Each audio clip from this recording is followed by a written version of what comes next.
Malagari. Itu bena po fika kamay man. Mo uwi. Mo ai ka po ki ko to. Ko atani fa malo lai. Ki mo to mo ai to. Ko la to lai. Mo ai to off. Mo fai mai wa post. Ko mau ya to ya. Cái lao phải là tao lại cái theo mà lo đi theo con nó có phản biết kiểu phương mà nó hôm nay có phải bé áo cái nga cái bên này tôn kiểu ý lo kim mua tao phụ cái bạn nào ý lo kim mua đây đây khi mấy phần mà đi hay nghe cũng cái tu mà cũng cái phụ bảo cái phụ cái đá mà cơn tu hat fale maki que uraki que fam que todo que family que todo que gana ki me ngan wi que te mo mira que ki mita aquí au tanga read pa ai mutu una ngata mai ai la yo temperature an to ke mofi be ga mai na be ki ne ai ula ya pita ba ma to la furu mahala ko mai cái mẹ cả cái mẹ coi cái covid thì mau đi ngắm từ cái rít cái mẹ coi mình nghe cái phim mà liền nó lại cái cả học là ông bố cái cái ta đi cái nghe qua ok cái mẹ cũng nói coi oxygen oxygen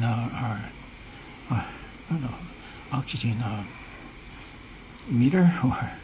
sensor or anyways mau be con Amazon me out de post uraki comment like fangi me how be portable makabe de tuite na le read ai lai oxygen ho yo to e kiso ko pare ma na utari au uraki na ga ha ilo wa o firma que te ilo ai me ko ya ai lai ai oxygen ho yo to ki ilo ai lai me na to ki ka ki mo ko ma winga pito ko read e ki ka ho ya ba read me ka ke te au lai ko oxygen i ho to ai ko ne no mo lo wa ke ta no fo i va ni ma ke te au ko ne te ko no be normal that's normal i va fit ma o ke ma le ta ko de ka i va ni ma ke te au no that's normal sai wa ki ko ke la ha de ba ne mo fi pe ta keep an eye on this check him out there con ne tocco proprio lo i vanno le ghi fa ma na taria via to fa tong ai vu val fa ora ki na ga ke vi la ya o fu ma winga ano o che ne ko wa na ga ke ha ki mi ka ki to ki ilo ya ki mu we telephone be I can call cell phone smartphone I think most of it nowadays you can download an app and then you use it to read this very accurately. Okay, so the read ha ma ilo ko mal fa le ke dai fa ma ki admit dai be pu ke dai ba to ta okay hai ka ban dai you know ka ban dai ma be hi ban no ba le ki to ma nai ni hu be na dai ai me ta ofi ya ki fa ma li ya okay coi ngo mẹ ngo mà winga it thấy cái blood cái oxygen saturation you know in the blood cái mẹ cũng read cái monitor cái monitor cái oxygen monitor cái gì vậy ai khi mẹ cái bộ đuôi mình đang làm lâu lâu rồi khi này cái phát hiện này o mai ka ta mai Facebook ha esa na o ke mai wa ko ha fa tu ka mai pneumonia gani okay ko pneumonia gani fa tu ka mai ya so fa tu ka mai ya ke henyo kono forma tala this is not the regular pneumonia ke pneumonia gani ko regular pneumonia que ko spread ye ne algo tao o mama pe now spread be me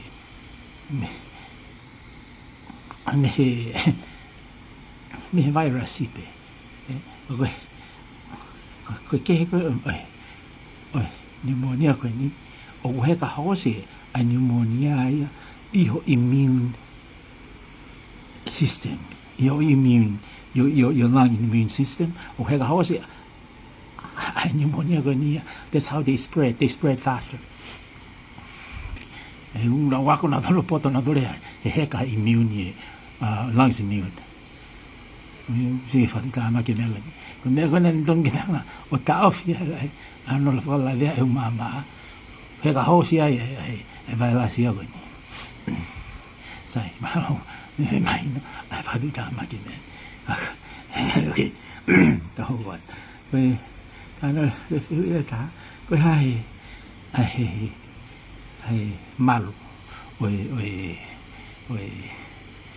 hu ko ni ngani ai covid shot ne be the covid shot so I just call it like that okay ko me ga no ho mai no ki te au ko talo e ha me fimo fu no fu ni ma fu ai nga ko ni ai flu shot tau go flu shot ko technique na nga aqui no o ai fangi virus but a very weak virus tau pe ko virus ane o hu ile va ka ko ta pe ne hu ko virus ki lo to ka ko vai fo o fi le va ho sino ho immune system o tan bu na ho ngai o fi o no ka mata ke na nga ta o fi ai o ho fi ai fangi me no mata ku fangi me vai pe ya o he pa na nga le ba build he do si no o build to immune que te lava o matatari wa ko le va si no que ne lava matatari ane ago ne una si lo e ki mo o sanga ya o read information kun dai i vai las kun na ho ya ta ko ho hange ka da ko Johnson ai foi hu ta no hange ka da o ke mo le una na wa be técnico ya técnico mo tu ya ai ko ki vai las bio vai las o ya covid o hu ya ka ko ko ki vai las vai ai o ko na nga na do ya e tam de be he ho sino o ki vai las ku na ko ne vai ka ko information ko de na hanga o sino o ke o ta na ki me o si ko na hanga halui ai ki vai las o stored yo sino na build them me ai ko hinga ko foki vai ka kai ko ki api i heni na hu i ko hinga was build up a system ya no sino ko na hobe na dole heni time si na foki na dole nga was malu ko te ge be hu ata me was out in out me ne wa na pu no kai mi no ko nga malo yo na sino na dole ke ne matatari ku he ku si build up a immune system begin la matatari ai matakari ben okay ko ne dana feuna ai go mande go o ka to ita ko fu mahaki o ni me pena go ilo fika o ben boy mahako ni ko wa ko ne da ai tamaka tu wa hi ko now play around with the DNA okay cái hu ni Okay, Johnson & Johnson. Oh no, it used to be old technology. I don't know who better. I don't know. Kaya ang be live a virus. Hui ka ko. Hofi o sino i vai lasi ko halu. Mato information ko ai. O build de vai tau. E tau ska so dia to le tau sino. Ke matatari e time te fok tu o mai ai. Mai no. Okay, ko fonga le vai ua fuge foi tol malai. Covid shot. No foi ua go e hui ai ua ke. Ko technology for all ya. When I tell her, and I'm like, you know, I think I'll play around with the DNA. The guy, we're going to play around with the DNA. We can never know, for our eye. But the DNA, oh, so I got all information got out, you know. Got to win go to the time. Enough of program. Land home. Oh, land home, Koe mea ka toa sino lau billion no 700 billion ai go ti wi lota e mea e DNA ka koe o mea wa o koe ke ko DNA o nea o other information ke RNA ko RNA o nea produce ki protein gon an ke koe no spike protein o ne hanga ko imitate ki ai virus me venga aya no ai ta o kai ki ha live ko ngo fo hu ko wa o kai ki ha live virus ya me venga o kai ki ha live virus ko fo ne ko na ko na to ko to na to ya ai information ko ni me virus o COVID o tohi o code and code anga coding ya pero ko tang aw ko DNA na o other information i RNA but the RNA o create proteins kan follow tanto ko ne ko yo ko anga le ka sa ni si o to o whakaanga i pe RNA. O e wiki haka akunga e DNA. Ko RNA i pe o kune hanga create ai e tau virus kon. E o awe ko tau information i virus. O create ia he RNA ai ki fo i virus.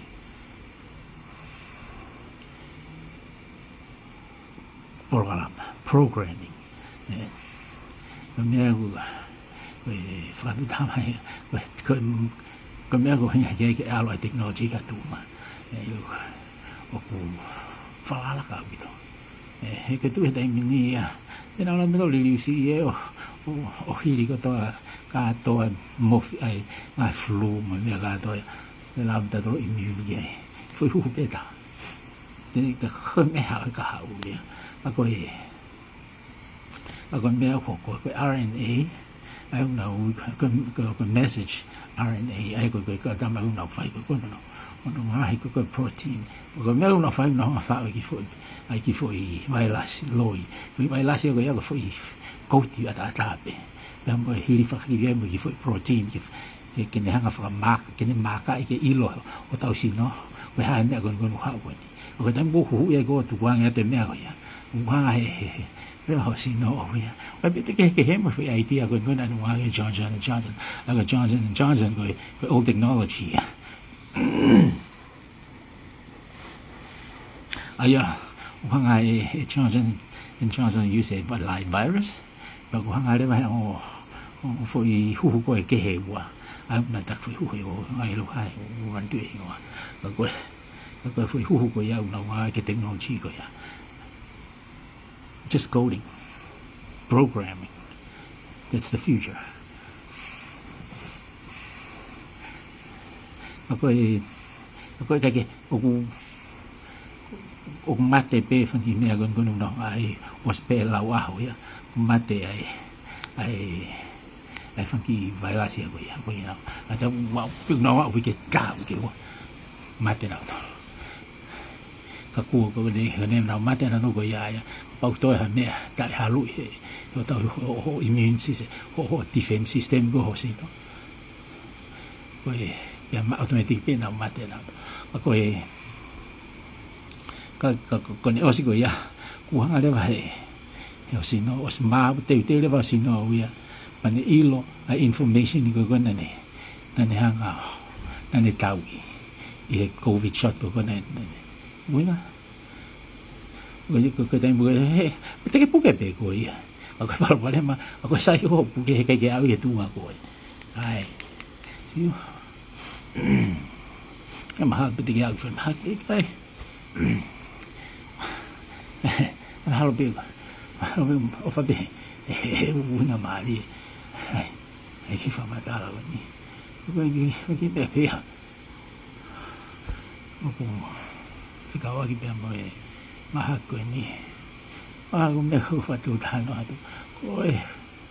o ko te pa ke ta ni ma ko o fu tu na hu mai lo ta ta be mun fa ma ki ko e fa na mo ai na hu mai wow hi ka pa lo fesa ko fa ma ko ni la ha bi te ko wa university na hi hu ma be ko pa lo fesa ya ko ni tim ni na wa ko na ko wa ko ya na ko through ya nào eke ngày mẹ ơi cá với phiêu yên mau nhau biết bên này cái phu sọt coi ai mau nhau biết cái mồ ai phu sọt thì cái cái tê mồ lo mẹ cái sai malo vậy ok